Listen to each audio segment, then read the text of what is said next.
And hello and welcome to Open, the show that opens the Bronx and the rest of the world right to you. I'm Daren, Jaime, and today we'll update you on what's happening in and around our borough and New York City. Coming up, we'll discuss how Mercy College is advancing prospects for success for Hispanic students. And afterwards, we'll talk about a program helping students learn essential leadership and business development skills. And we'll discuss a database keeping police accountability.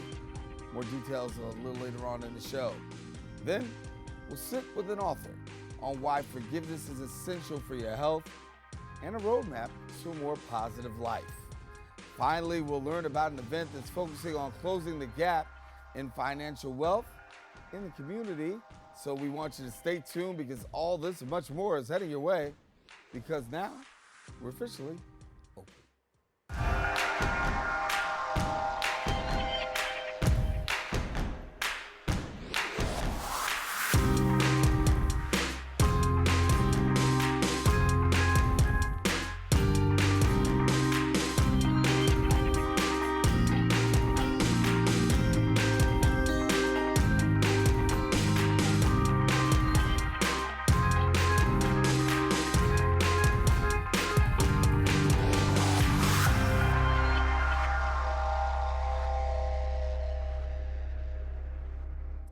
And hello, everyone. I'm Daren Jaime, and you are now watching Open, a live program bringing the Bronx to New York City straight to you.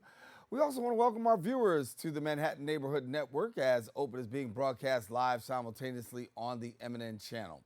You can stay connected to us on all of our social media platforms at BronxNet TV. Well, some things have been going on through the past week. We'll take you through it with some Bronx updates.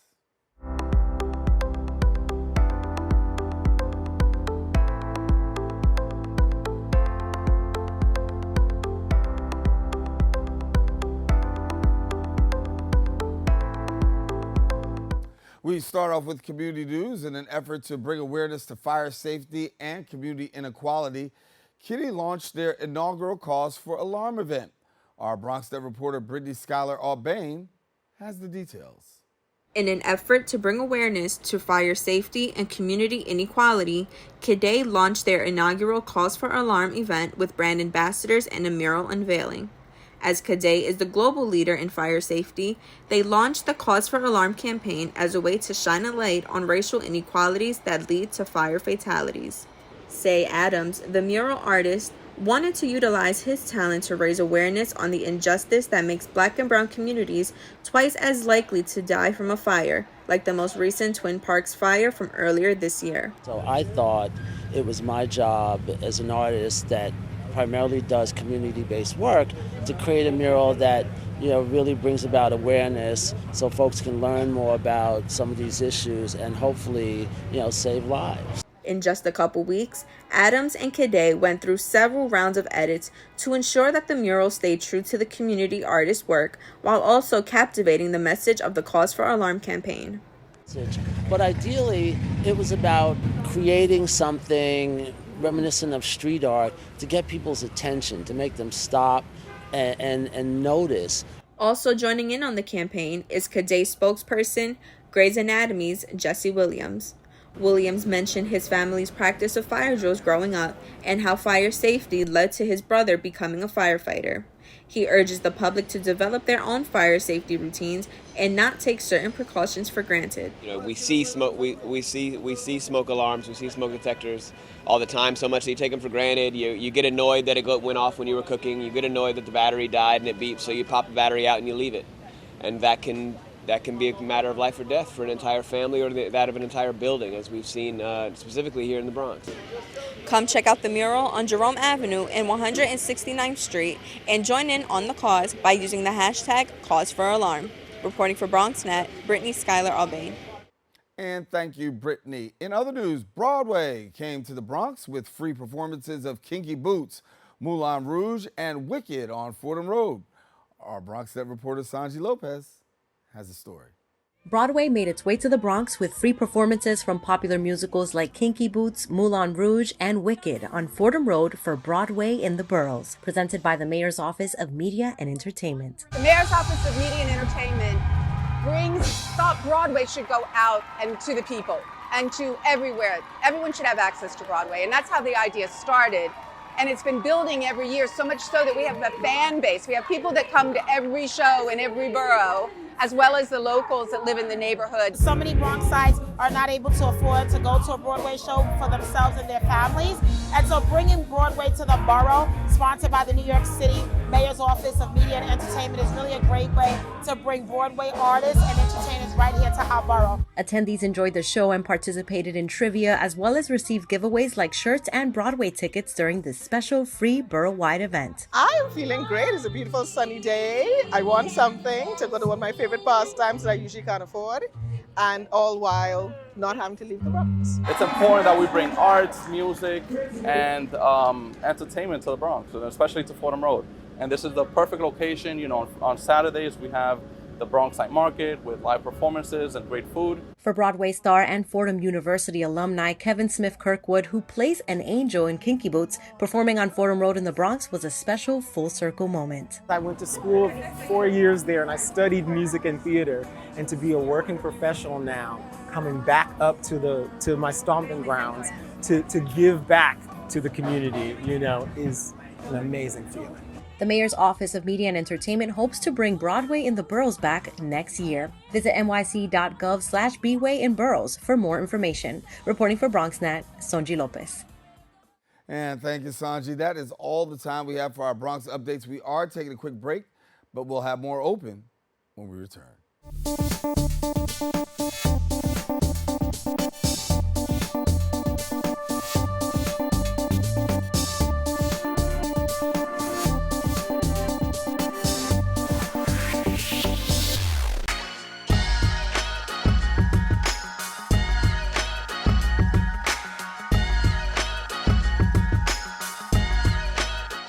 Mercy College has recently received the prestigious seal of Excellencia from Excellencia in Education, honoring it as a national exemplar and advancing prospects for success in college for its Hispanic students. And joining us to share more, we've got the Provost and Vice President for Academic Affairs at Mercy College, Eva Fernández. And Eva, thank you so much for being with us, and congratulations on this prestigious award. Thank you so much. It's such an honor to receive this award. It's a testament to the great work that Mercy has been doing for close to 25 years as a Hispanic serving institution. But it also is an important call to action for seeing how we can improve. How can we serve our Latino students even better? Yeah. When we talk about the Excellencia Award, it's the Excellencia, the seal of Excellencia, and it deals with Hispanic students. I want you to take a moment and explain to our viewers a little bit about the award and exactly where the award derives from. Yeah, the award comes from an organization called Excellencia in Education, and they recognize with the seal institutions that articulate and demonstrate that they're modeling the right behavior to accelerate Latino student success. It recognizes people that are really making measurable insights. And so for us, it's great to be in this class of trendsetters. We are leaders in this space. We're honored to be here. And like I said, it's also a challenge. Where can we do better? We're thrilled to be the first private college to get the seal and to be the first HSI or Hispanic serving institution in New York State to get the seal. When we talk about being a Hispanic serving institution, I want to let our viewers know a little bit about the numbers here. 44% of your undergraduate population is Hispanic, and that's a number that's grown over 10% in the past 7 years. But 60% of Mercy students are the first in their families to ever attend college. And that's got to be a great feeling for you, seeing those first-time attendees, first-time graduates, and the numbers continuing to rise. Well, we're in this great space where we're providing higher education opportunities to people who traditionally have not had them. I think that Mercy has been in this game since it was founded so many years ago. But we, again, it's such an honor, such a privilege to be getting students the opportunity to obtain bachelor's degrees and master's degrees, especially when they come from when they're the first in their family to be afforded this opportunity. We're very aware that getting a bachelor's degree means a big difference in terms of lifelong earning potential. And so we're we take that as a very important motivation to be in this space. College completion is something that you want to see when you come through the door. You want to see people be able to come away with that bachelor's degree, go through college, and say at the end, I've been able to make it. We talk about being the first to attend college. For so many, the first ones to be able to graduate. What can be done to better emphasize and on your end and looking at trying to close some of the gaps of increasing that area of college completion? Well, that's a great question. Actually, it's so many of the practices that I think got us the Excellencia seal are practices that are designed to narrow the achievement gaps and to get people to the finish line. So, for example, Mercy College has personalized mentoring, a program where every student has a so-called pact mentor who helps them make their way through their degree. We have also a low tuition, much lower than our other people in our space in the private sector, and our average student debt is lower than the national average and lower than the average for New York State. We actually have uh, we have a lot of federal grant money that we are deploying to improve our practices inside our courses and with particular subsets of our student population. For instance, we have a project that focuses on Hispanic students in nursing, another one that is really ramping up the effectiveness of some of our high failure rate classes and making them much more effective for the many students that have to take them. We build undergraduate research into a lot of our undergraduate experiences, and that also helps. So again, it's a whole constellation of practices that help our students feel like they really belong when they choose to come to Mercy, and they persist and they get to the finish line. And we talked about your population growing over the course of the past several years, and we know that COVID was involved.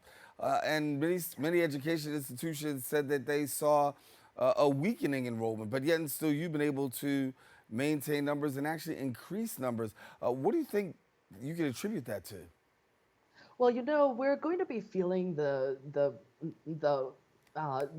outcomes of COVID for quite a long time in higher education. I mean, I think we managed to maintain our enrollment, but we are facing learning losses that we're going to have to be addressing over the next maybe decade, with students that have had kind of an interrupted or less than ideal education through the 2.5, almost 3 years of a lot of online emergency instruction.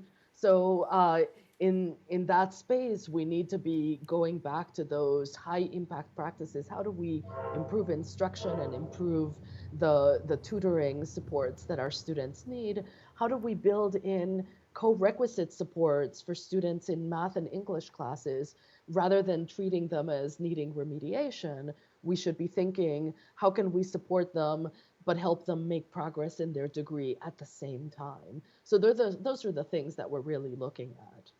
You know, there's only 30 institutions that have been certified in the country. Now that you're one of them, what does that make you feel like?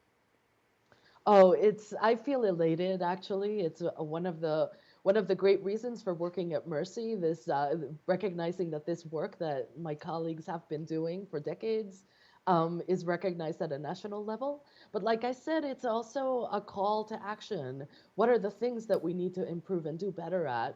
And, one such thing is faculty and staff diversity, right? In the borough of the Bronx, 56% of the population is Hispanic. Our student body, where, by the way, I think over a quarter of our students at Mercy come from the Bronx, our student body, like you said earlier, 44% Hispanic. Well, our faculty ranks, we are about national averages in terms of Hispanic and Black instructors, but we're not as good as we need to be. We recognize that having faculty who look like our students and who have cultural contexts and backgrounds like our students are going to make it even more impactful when our students come and choose Mercy as the place to come and pursue their bachelor's degrees. And so we are working very intentionally on increasing the diversity of our faculty, where we have ambitious plans to do better at broader recruitment and to do better at retaining faculty of color. So that's something that we know we need to be doing better at. Yeah, well, thank you so much for joining us and congratulations. Again, only 30 institutions have actually been certified at Mercy College now, added to the list for the Seal of Excellencia. Eva Fernandez, thank you so much for being with us. Thank you so much. Pleasure to be here. All righty. Well, I want to let you know if you want more information, don't hesitate to visit the website at mercy.edu, and then you can also see them on social media. How? Well, follow them on Instagram and Twitter, Mercy College. Don't go anywhere. We're coming right back. We've got more open right after this. You can now watch MNN, Brick TV, QPTV, and SIC TV on BronxNet. Tune in to BX Omni, Channel 67 Optimum, 2133 Files during most Sunday evenings. We'll show you some amazing content from our friends at Manhattan Neighborhood Network, Brick TV in Brooklyn, Queens Public Television, and Staten Island Community Television. Every borough represented in the Boogie Down. Epic partnerships for the ages. And catch our new Next channel, produced in partnership with MNN, 24/7 on BronxNet Channel 952 Optimum and 2138 Fios. And we're back. In an effort to build the next generation of entrepreneurs and business leaders, the Columbia Harlem Small Business Development Center of Columbia Business School is actually hosting a high school training program for a talented group of high school juniors as well as seniors here in New York City. And joining us now to share more, we've got the Senior Program Director of the Small Business Development Center, Pat Lilly, First Generation Entrepreneurs Program student Aaliyah Mendoza, and student participant at Manhattan Center for Science and Mathematics, Lizbeth Ramirez. And we welcome you all to the show. And Pat, I'll start off with you. A very special way to really get the high schoolers to a next level. Yes, thank you. Thank you for having us. We appreciate that. The brainchild behind this program is Karen Naylor Simmons, who is the managing director and assistant dean of community partnerships at the Columbia Business School. We partnered with the Columbia Harlem Small Business Development Center to bring in some of our clients to match with the students after they go through this program. And our business advisors, after speaking with some of the small businesses, learned that their need was for bookkeeping. They had a need for bookkeeping, and Karen thought that if we had juniors and seniors work with the business owners, they would not only have a steady stream of income, but they'd also be able to meet the needs of the business owner. Yeah, and I want to ask the question about really the business owners and talk about small businesses and these high school students. They're going to have an opportunity to support some small businesses out there. What kind of small businesses will they have the ability to support? Well, we've got food businesses. We have clothing and textile, insurance, public relations. We've got construction business as well. And I believe I said beauty items. And there is one beauty business owner who lives in the Bronx. Her name is Nguzo Agbodo, and she is the business owner for Yara Shea Beauty. And we have another business owner, Mario Miguelito, who's also from the Bronx, and his business is Void Asylum. Aaliyah, I want to talk to you for a second because you're in the program doing pretty well. And talk to us about the program itself. And did you have a favorite part of the program in terms of your study and what you were able to attain? Yes, so the program is focused on QuickBooks, and it's just focused on teaching juniors and seniors about how to track their finances so that we could track small businesses and their finances. That was actually one of my favorite parts of the program. We were taught by our instructor, Seda Smith, and she taught us all the basics about QuickBooks. It's really new user friendly, and everyone of all ages can use the platform. So that's what I really liked about the program and the application.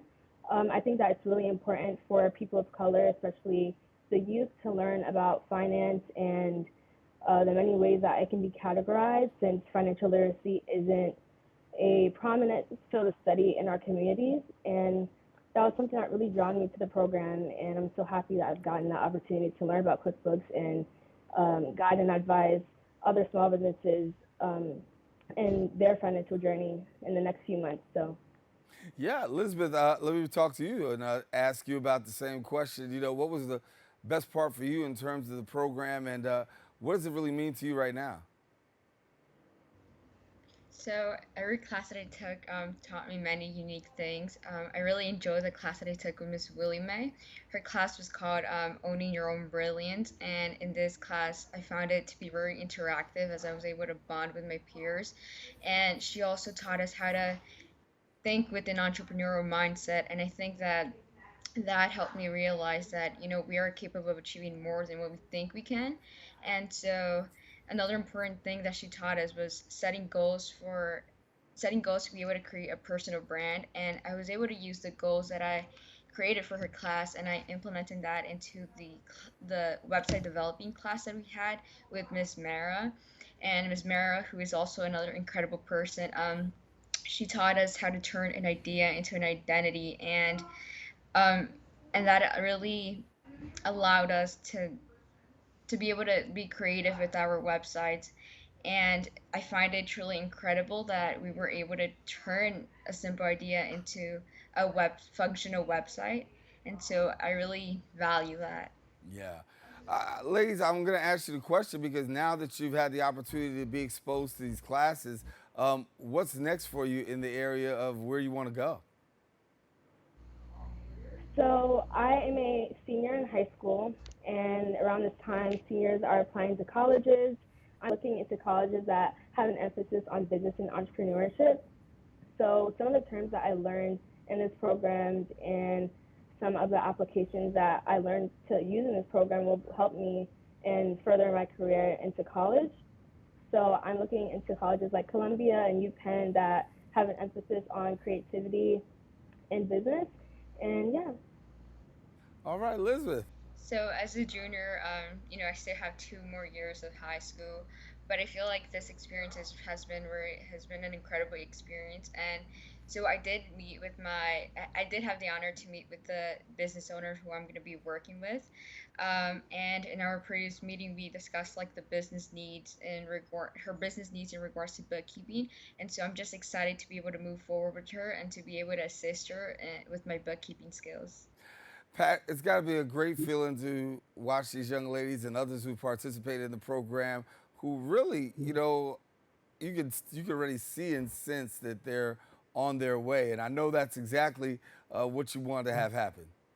That's exactly what we wanted to have happen. These two are amazing young ladies. We are so proud of them. And we have 18 more like them. So we're very proud of all of them. The concepts they've grasped throughout this training, and just pleased that they understand what this is all about and how important this is. And so proud of the business owners who have come forward and are able to work with these students. Lizbeth talked about her business owner. It's Nguzo, who is also from the Bronx. So that's great to have them matched together. Really excited about that. So what happens next? I mean, is there a graduation with accreditation? Do they get diplomas, certificates? What do they get? Well, they actually graduated this past Saturday, October 22nd, which was also our Manhattanville Community Day. And they received a certificate of completion from Columbia Business School. So that's very, very exciting to have them do that, to have the community there to celebrate them as well.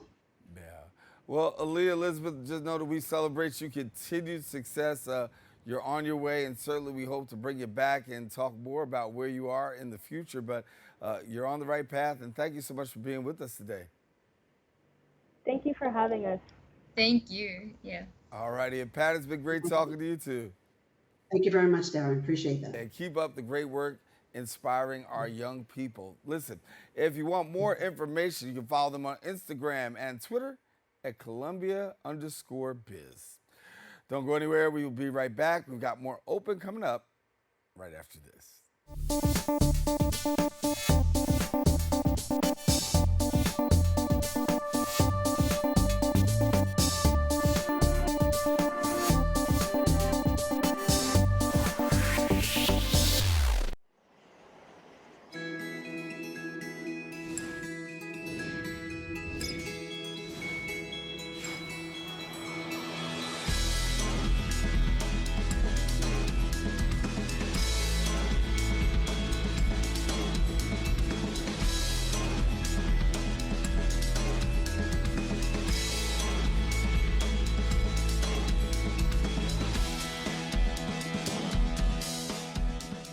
And welcome back. The Legal Aid Society recently released a new database allowing New Yorkers to look up the disciplinary records of officers they encounter.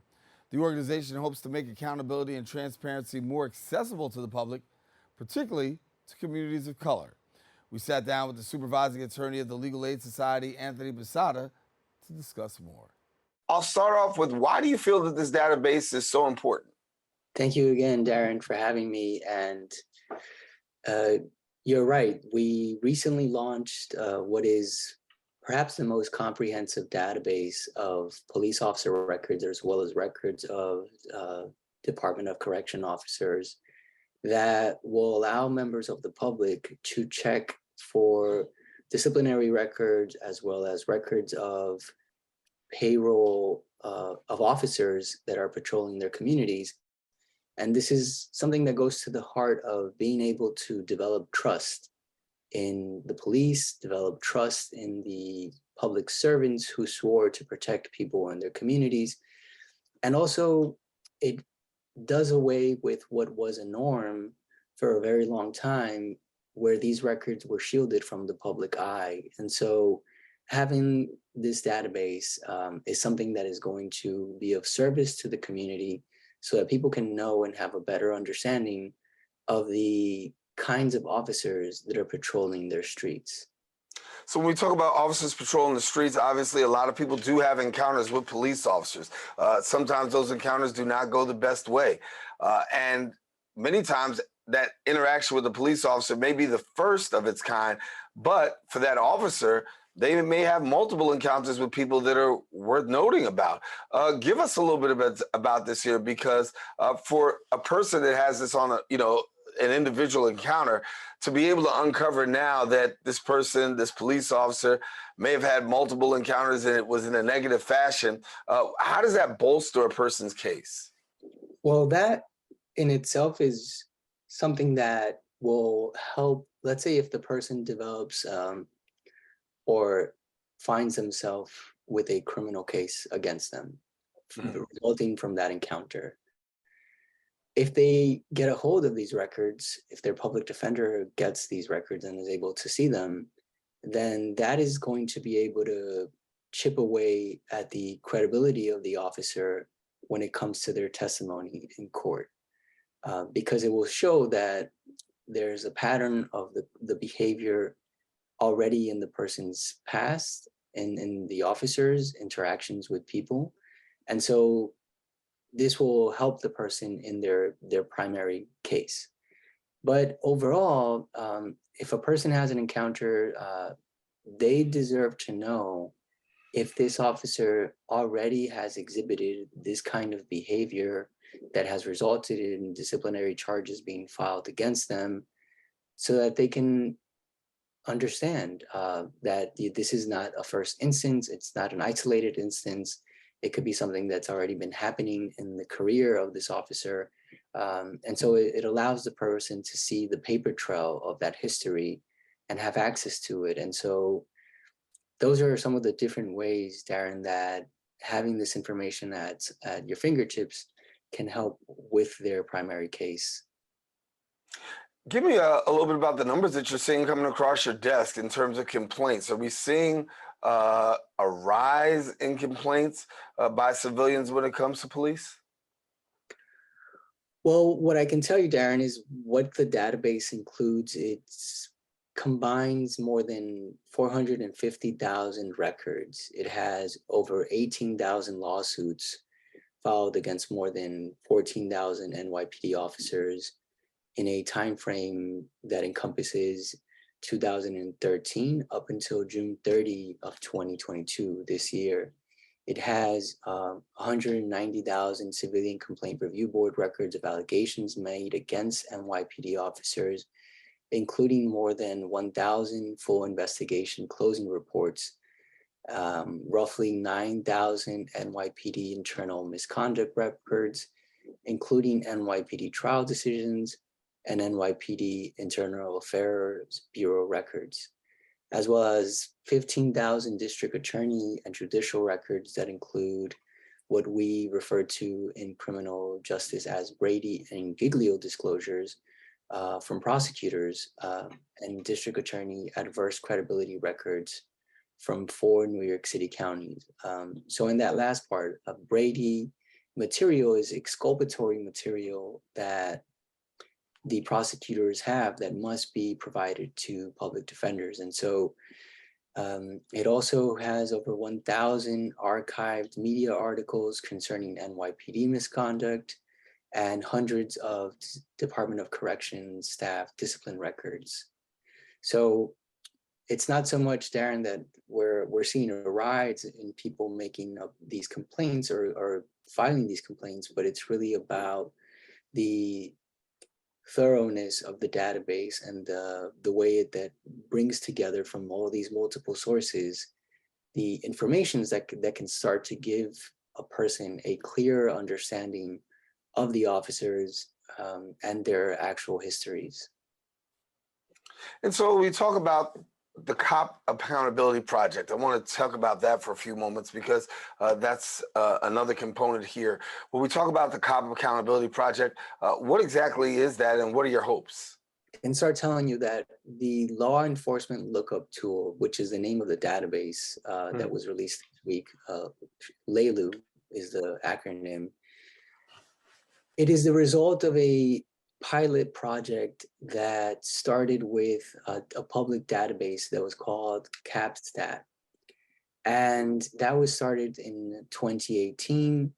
And the idea behind it was in the years prior to the launching of this database, public defenders would have these records in spreadsheets, in notes that they would take of instances where officers were found to be not credible or where they would receive material about an officer's disciplinary records.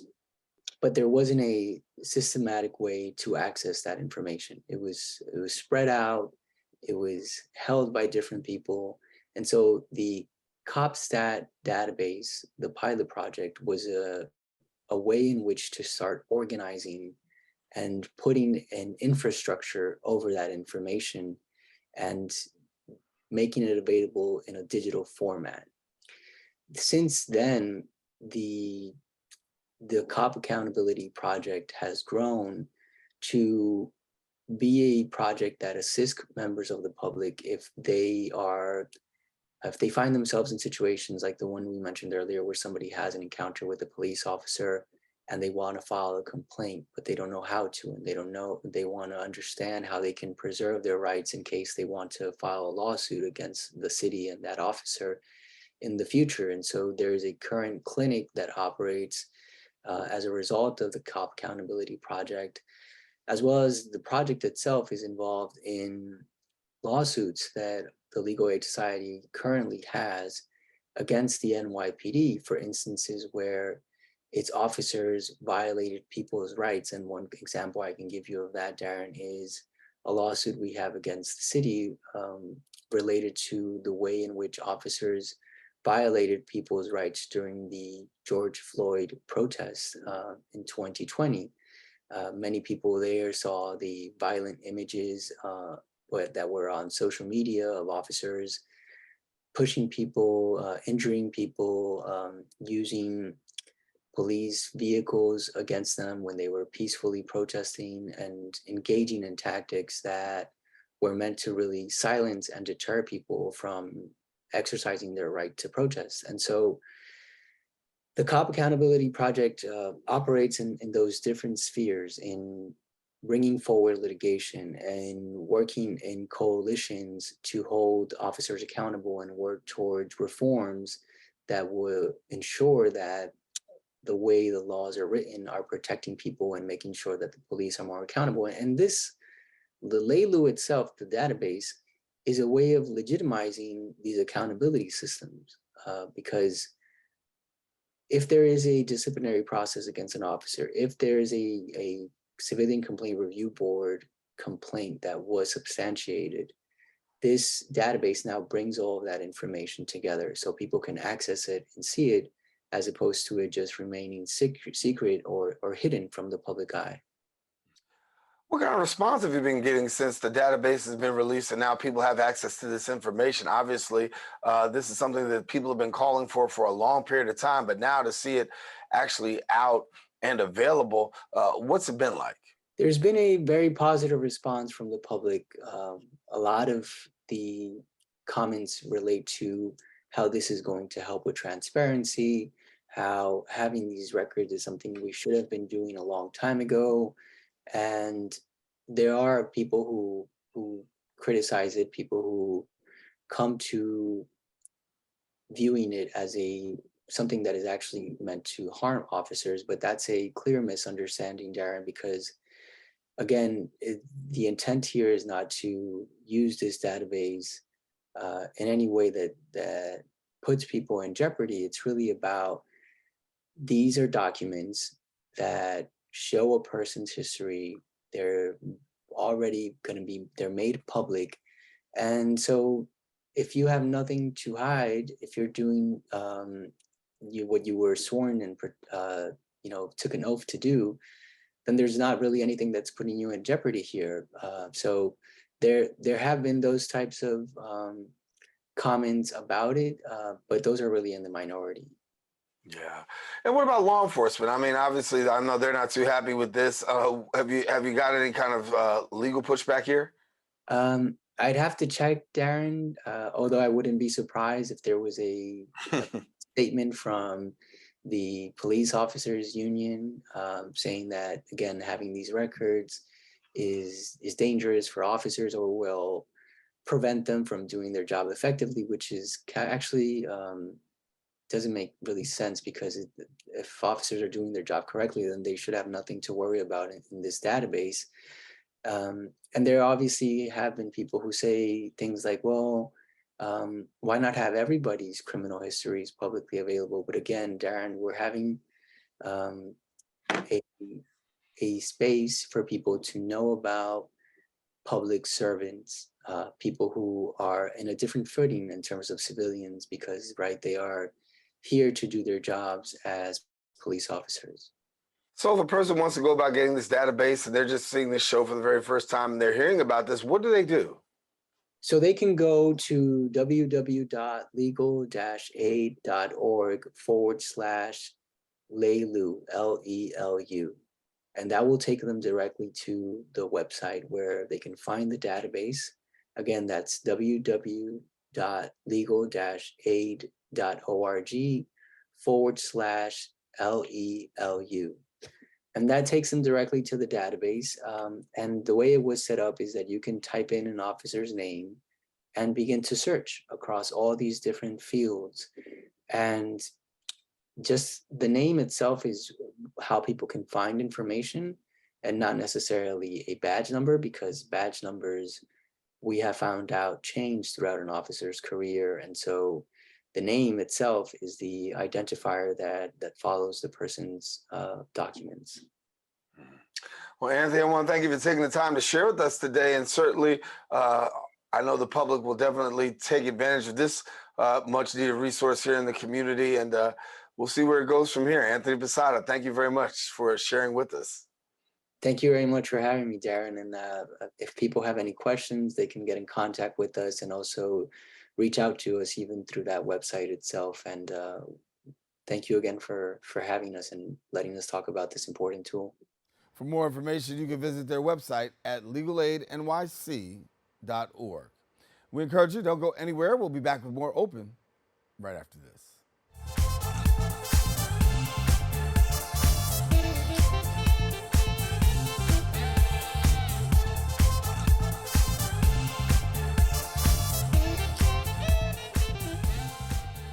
And welcome back. The Unforgiveness Detox is a book showing people how they can remove the negativity, darkness, and poisonous feelings of unforgiveness and start to embrace their freedom, positivity, and abundance forgiveness will inevitably give them.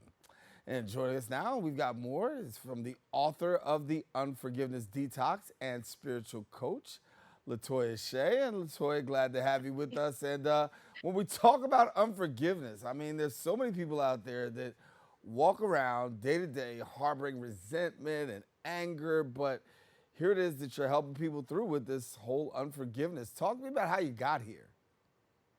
Oh, wow. First of all, thank you so much for having me. And it's been a journey.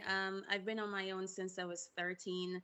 So, as you can imagine, I've been through a lot and overcome all of them. And one thing that I found was constant was the need to forgive others. And I realized real soon I had to survive that had I not let people go, forgive them, not just let them go, forgive them, um, I wouldn't have progressed the way that I did. And I find that in many of my clients as well who are struggling to heal from trauma. Trauma's huge, and I think many people mask it. They go to work with it, they live with it, they deal with it on a daily basis, and sometimes it comes out in the worst ways. But what are you recommending when it comes to finding peace in that trauma and peace so that way you don't have to walk in unforgiveness? What do you recommend? Well, there are several steps, but the first one is to acknowledge there has to be a point where you are completely honest with yourself and really aren't afraid of feeling because many people mask because they're scared of the hurt that they'll feel and they're scared of what they'll find when they search in and find themselves. So the first thing is to be honest with yourself and really assess what happened. Yeah. And after you assess what happens, honestly, there has to be some work that's done. That's where you come in, right? And I think that Yeah. you help people. So you help people, but you've also had your own life experiences. So talk to me a little bit about how the life experiences have helped you to where you are today, that you'd actually be this like spiritual life coach. So I was born in Jamaica to a teenage mom, and so my grandmother took the role of mother, and unfortunately she got blind, and I was homeless at 13, and I had to figure a lot of things out on my own, and I was raised very sheltered. So life had a lot in store for me, and but fortunately, along the way, there were many miracles, many blessings, many people who were also put in place to help me through. So. Um, yeah, I can't even stress how important forgiveness is, how important it is to heal, because otherwise you can't grow spiritually. And we are all spirit beings, but that's a different topic for a different day. But you can't really advance to that person that you were created to be unless you let go of all the baggages. Yeah. And so for somebody that's out there and they're considering really like, trying to start anew, what do you tell them? Well, it depends on where they are. And I've first tried to find out why are they trying to start and what are they hoping to accomplish, because that will tell us a lot of where they've been. And there are several steps that I go through. I have several free resources on my website that people could check out at latoyashea.com. Or I lay out all the steps in this book. I make it really small so it's not like overwhelming, so people can actually go through. It's very, very practical. I'm a no fluff person. And so I took out all the fluff and put steps, practical, applicable steps in place that will help you along the way to just unveil the super awesome you and just live your life in the best light. When you talk about unforgiveness, obviously it is something that a lot of people still struggle with. What was it for you that got you to the place of, your journey to the place where you said, listen, I can get to this now? So I've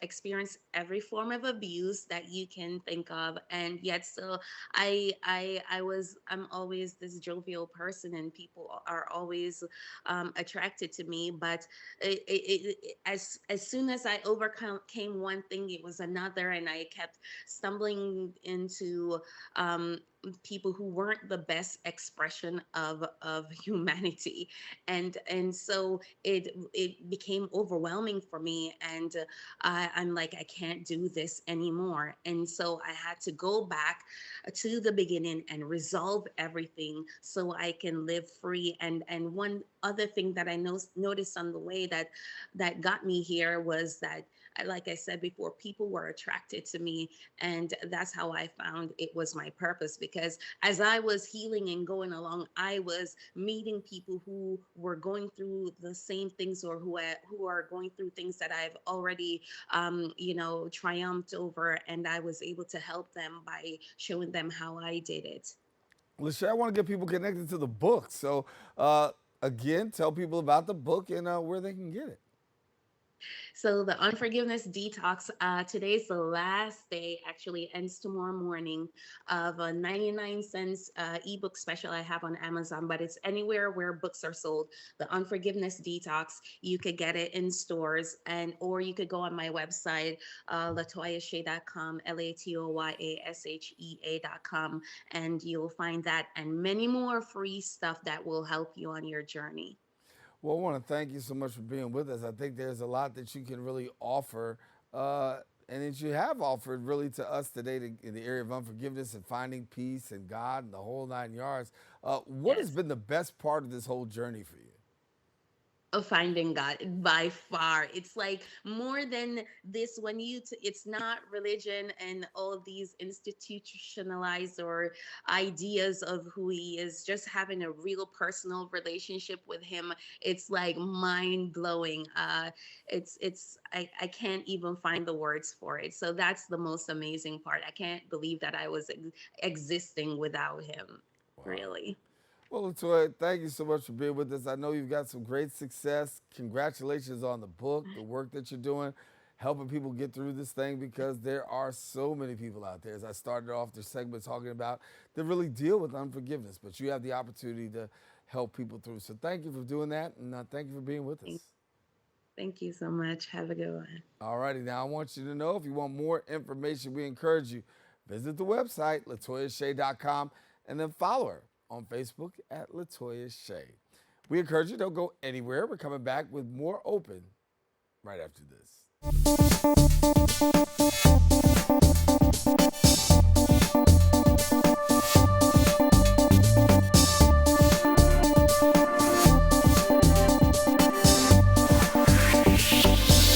Welcome back. The Moravilla Sales Real Estate Team and local not-for-profit Strive Higher NYC, or I should say Incorporated, are actually partnering for the Family Wealth Building Day. Now, the event will focus on initiating conversations, removing cultural taboos, and beginning the process of start walking towards the opportunities of creating generational wealth. And joining us now to share more, we have the real estate salesperson and team leaders at the Moravilla Realty, Adan Morales and Vanessa Villanueva. And thank you, Adan. Thank you, Vanessa, for being with us, and glad to have you. Yes, thank you so much for having us. We're super excited about this. Well, super excited to have you and really talk about this, because in a lot of ways, you're really tackling wealth building, and that is something that really is a challenge for many in minority communities. So, Vanessa, give me a little bit about your mission here. Sure. So, for the last 16 plus years, Adan and I have come together to focus on building wealth in our communities, providing resources, and just having things readily available to our community, including in the Spanish language. And it's something that we've always been very passionate about. So when we met Olga Baez with Strive Higher and found out about her mission towards financial literacy towards children, it just made all the sense in the world to partner up and to bring Family Wealth Building Day together. So, Adan, what is this Wealth Building Day going to actually consist of for somebody who doesn't know? So we really love the way we put it together. You know, working with Olga, what we're doing is that we made an event that works on both directions, right? It has one side is for parents, and the other side is for children. So we partnered up with the principal at CS 55, Mr. Luis Torres. And so we're obviously targeting that age range for this event between 7 to 11 years old. But what will happen is that the day will consist of breakfast. Then they're gonna come and they're gonna do a money 101, learning about savings and just having a general understanding of like credit and what finances are. That's gonna lead into lunch, and then they're gonna split up again, parents and children, and we're gonna be talking at that point about how to accomplish some of the goals to attain home ownership, while the kids are simultaneously being entertained and learning about money and finances. We talk about learning about money and finances, and sometimes that's not really prevalent in schools. So I know you guys have a special heart for making sure this happens, and particularly because when you look at what goes on in the area of generational wealth, we do lag behind. So, what have you seen, and what can you give us in regards to generational wealth, particularly in the minority community?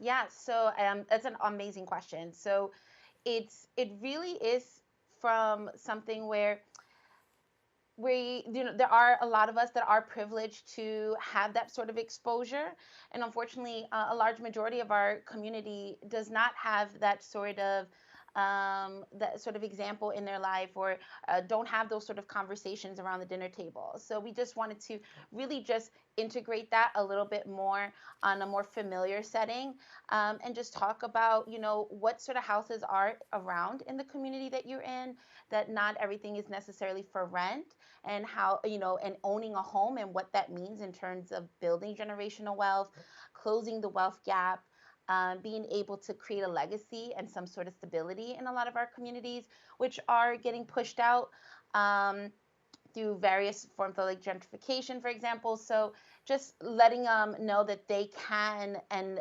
should become more invested in their communities, and taking those little steps on building credit, income, savings, and things like that, and just breaking it down a little bit more for them. Adan, talk to me a little bit about the fact that we're seeing less people, particularly because of inflation and inflation rates, really fill out applications for buying a home, but yet and still, you're still at your job, still making sure that people are armed so that way when the rates are right, people take advantage of it. What do you do in terms of preparing people for home ownership? Well, I think that the first thing that we like to do is to really create a plan, right? A plan that's structured around them, their family, and their needs, right? Because people look for a home for different reasons. And it's not always associated with, the cookie cutter perception of like, oh, I want to buy a house. Sometimes it could come out of necessity, right? Unfortunately, there's a lot of scenarios in life that happen where your dwelling is the most important thing other than your family itself.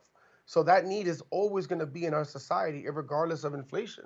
And we just look for ways to creatively make that possible for every individual. And I think that the root of our goal is to make sure that they are making an informed decision, right? That it's always at the forefront of what they can afford, and then taking that stepping stone, right? It doesn't always have to be the house the first go around.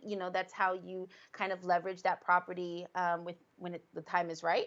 So just getting them started is always better to buy or own versus renting. There's very rare scenarios where it makes sense to rent over owning. Yeah. Right. Even buying a starter property, like for example, my mother purchased a $90,000 co-op when I was about 9 years old, and she busted her butt to make that happen. That co-op 10 years later turned into the money to buy the house that she lives in now. She lives in Bergen County. She's got a pool. That all started with that apartment that she bought. With that $9,000 down payment. So it changes your mindset. It's a vessel. Right. It really is. So for people who are watching right now, I know that they want to think, what do I do in order to get in? How do I participate in this? What's necessary for them to be able to participate in this forum? Yeah, so the event is totally free. We have amazing sponsors through the New York City Hispanic Chambers of Commerce, DoorDash, Chase, and you can go visit the Eventbrite link that'll probably pop up on the screen here, and you're just going to RSVP, show up, and just be open to learning and asking a ton of questions. That's what we're going to be here for. Just bring an open mind, and that's all we ask. And Adan, one of the things I like about what you're doing is not only are you involving adults, you're really tackling the area of children and introducing this to children at an early age. Were you actually exposed to this at an early age? I was not, and I paid the price for it, to be honest with you. I'm a first-generation Dominican. My mother is literally my hero. She got educated, she did her thing, she worked her butt off. But finances was not something that we talked about. And I honestly, like, it wasn't until about 10 years ago that I finally embraced finances and started tackling it. You know, you talk about generational wealth, and you talk about, even in some ways, like systemic disenfranchisement, right? When you have a generation that's teaching a younger generation, you have to eliminate the gap. If mom cannot talk about it with their child, there's a gap there, right? And that's what we're trying to do, is hit both at once, so that those generations moving forward in that family are not going to have these taboos and are going to understand financial literacy. Yeah. You know, we don't want people getting their first $300 credit card and, you know, and their credit's ruined for 10 years to come. And that's what happens to a lot of young kids that are going to college or starting their lives. You know, they make one mistake in the beginning because they didn't know any better. So our job is to try to teach them. Yeah. And Vanessa, for yourself, was it an early entry into financial literacy, or are you two a late bloomer? No, so I was very fortunate that my She's mom. better than me. that my mom exposed me very young. I'm a second generation realtor, so my mom always talked about just ownership and different investment opportunities. But you know, her core of her being was always to share that with you know, with families that maybe were intimidated by it, had questions and didn't know where to start. So she always promoted that within our communities, and that's definitely rubbed off on me. It's You a know, beautiful plenty. thing. So You can really see how those opportunities literally change that entire family's life. yeah. For every generation to come. The impact that home ownership has on filling in this gap, it's very, very powerful. Yeah. And it's amazing to see those people who are introduced to it early, how far ahead sometimes they are, simply because they were introduced to it early. But what you're doing is you are changing generations, creating wealth opportunities through this informational platform. And so I want to thank you both for being with us in the work that you're doing. If you want to know, it's the Moravilla Moravilla Realty, and they have a special program that you can join in on the website, moravilla.com.